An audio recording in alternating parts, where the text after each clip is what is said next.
Hello everyone, for this week, we're going to talk about how to write research reports and papers. The general purpose for the session today is to provide you some insights and tips on how to write an empirical paper. This session is probably going to be important for you if you plan to write an undergraduate thesis upon graduation.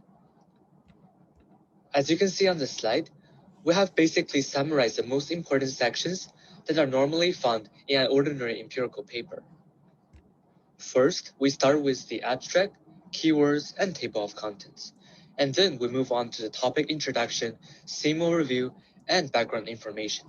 And then we go to the theoretical underpinnings and stated hypotheses.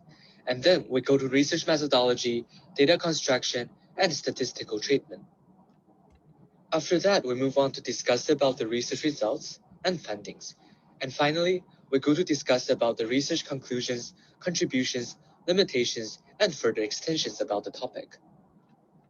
And lastly, you may include a section on acknowledgement, and then you must include the list of references at the end of the article.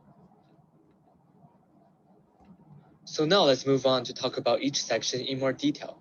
So why do we need an abstract?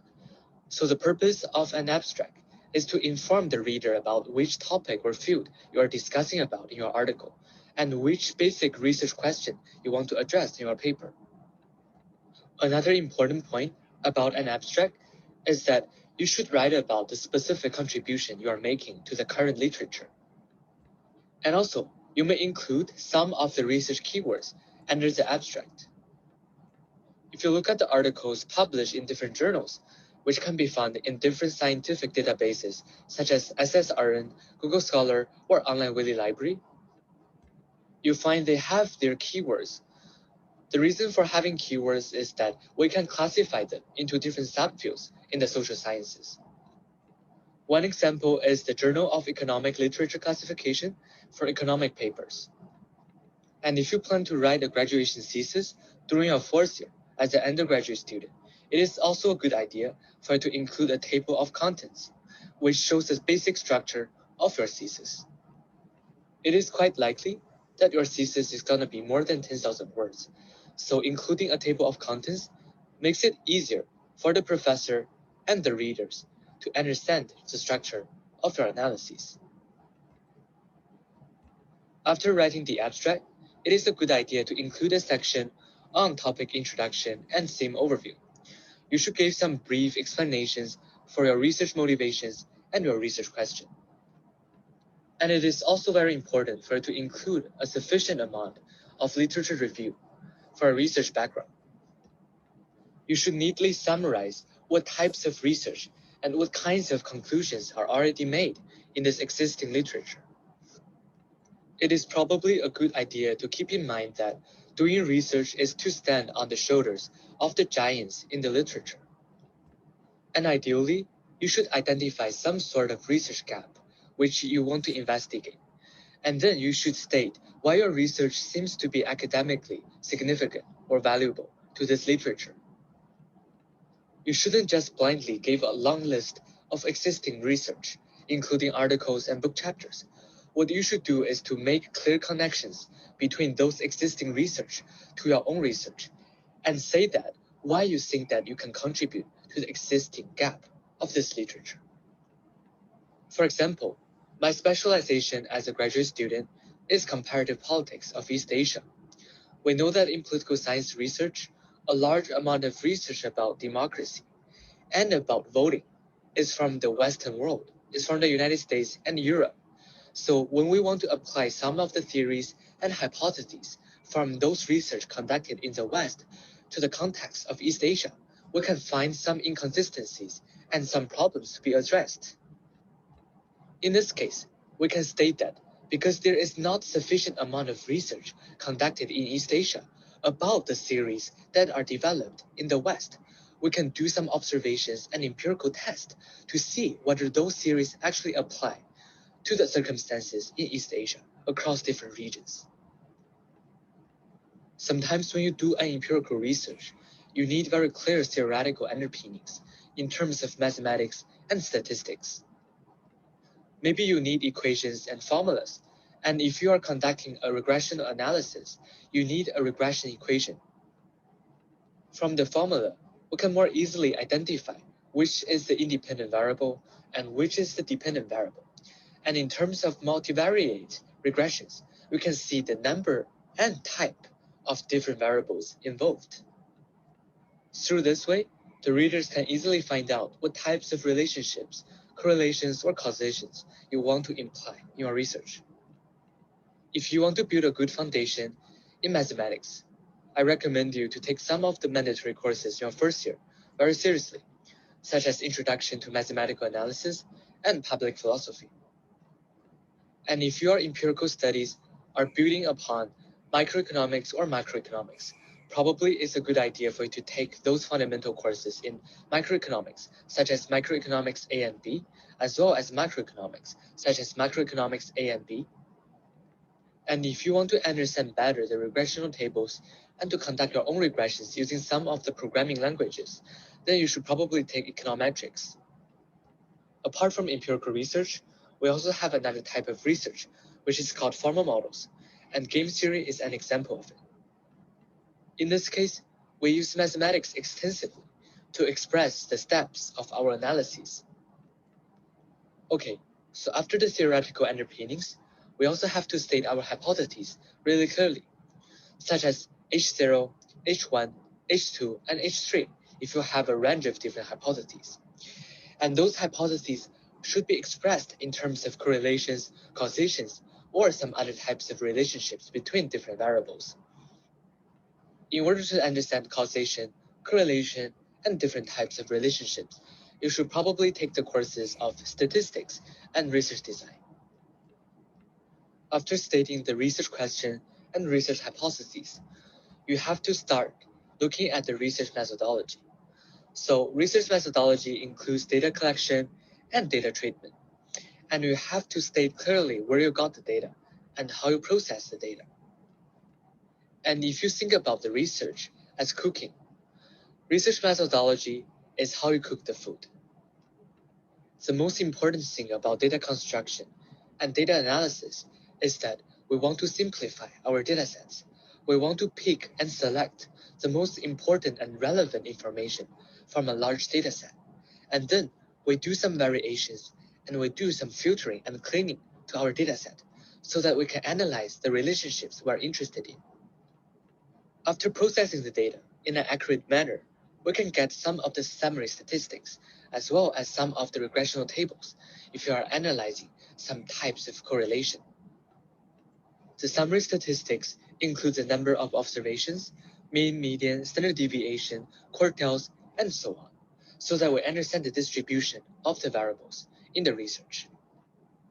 From the regression tables, we not only see the correlation coefficients, but also some of the tests that are applied to your correlation analysis, such as p-values, R-square values, t-test, f-test, and so on.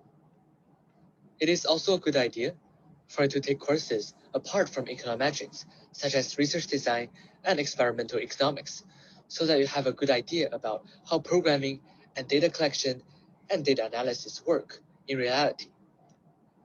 In our school, the mandatory course statistics actually teaches about the fundamentals of R programming.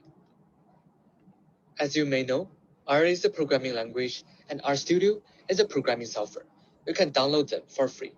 And also, because it is open source, you can find a large amount of tutorials and information on YouTube and other websites to practice your R skills and to get information about R programming and different codes in R.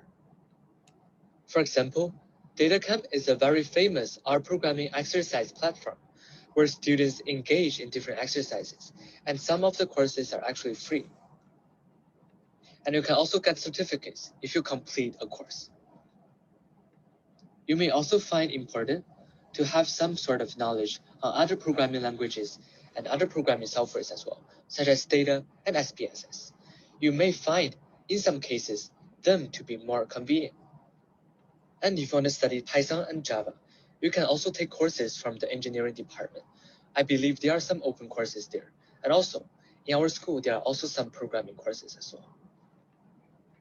You can also express your research results and conclusions in a more numerical and appealing way through using graphs, charts, tables, and so on. In this way, the readers can easily understand what conclusions are drawn from your data collection and analysis. If you look at the articles that are published online, you can see regression tables in ordinary empirical papers. And you can see the asterisks after the correlation coefficients. Those asterisks, they represent the level of statistical significances of the correlations. And also, there are some other types of tests which can be applied to your regressions. And they explain to what degree your results from the correlations are reliable and valid.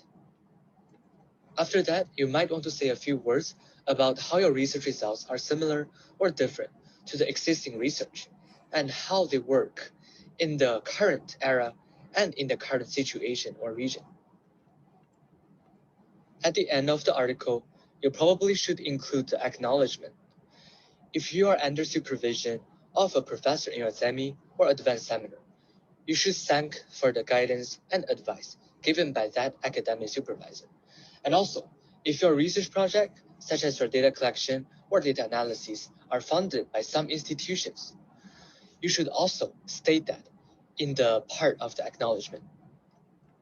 And the reference list is also very important. Like we mentioned in our plagiarism avoidance workshop, we should keep a consistent style of citation, such as APA, Chicago, or Harvard. As long as you choose one style, it would be fine. But mostly we use APA at our school. As we mentioned in our academic note-taking and academic reading workshops, we should always keep a record of our citations and references. And also, there are some general formalities and courtesy for you to follow if you want to submit it to your course instructor or professor. You should at least include your full name and your student ID, and probably your major, school affiliation, and email address on the first page of the paper. And also, some professor require students when they submit a paper to name the paper by their article name plus the full name and student ID. So you should follow the instructions given by the instructor of the course. And also, it's a good idea for you to add some page numbers if you have a long paper. And also, headers and footers might also help. And if you have different figures, you should name them as figure 1, 2, 3, and so on. And also, sometimes the regression tables can be attached at the end of the paper through appendices, such as Appendix A, B, C, and so on.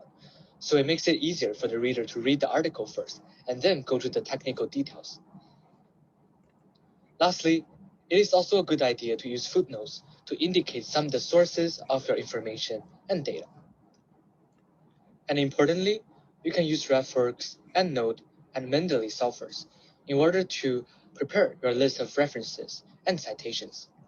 And also you can use Turnitin or Authenticate to check for plagiarism and similarity rates. And lastly, you might want to use Grammarly, which is the free and convenient service for you to check for very obvious grammar mistakes. Lastly, I would really want to emphasize that the structure of the paper that we are mentioning in this presentation is only applying to empirical research.